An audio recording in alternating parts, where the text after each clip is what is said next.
শনিবার আগরতলা প্রেস ক্লাবের ইকফাই বিশ্ববিদ্যালয়ে এক সাংবাদিক সম্মেলন অনুষ্ঠিত হয়। ইকফাই বিশ্ববিদ্যালয়ের উপাচার্য ডক্টর বিপ্লব হালদার জানিয়েছেন, 2023-2024 শিক্ষাবর্ষে তাদের পাঠ্যক্রমে নতুন 4টি প্রকল্পকে যুক্ত করা হয়েছে, যেগুলো হলো BA yoga, BSc yoga, master of hospital administration, post graduate diploma in yoga therapy.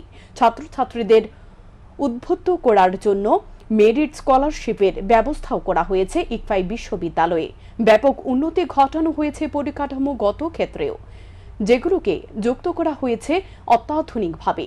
এদিন এই সাংবাদিক সম্মেলনে আরও বিভিন্ন তথ্য তুলে ধরা হয়।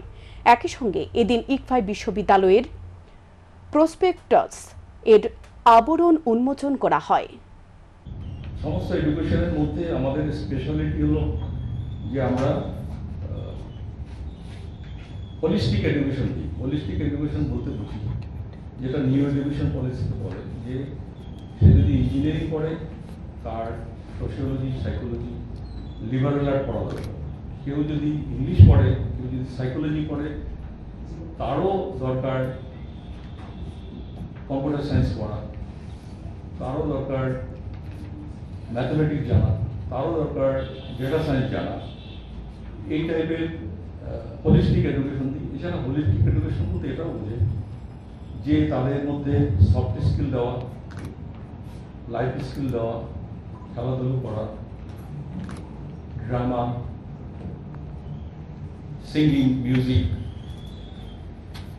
বিভিন্ন রকম মানুষের জীবনে যতগুলো দিক থাকে তাদেরকে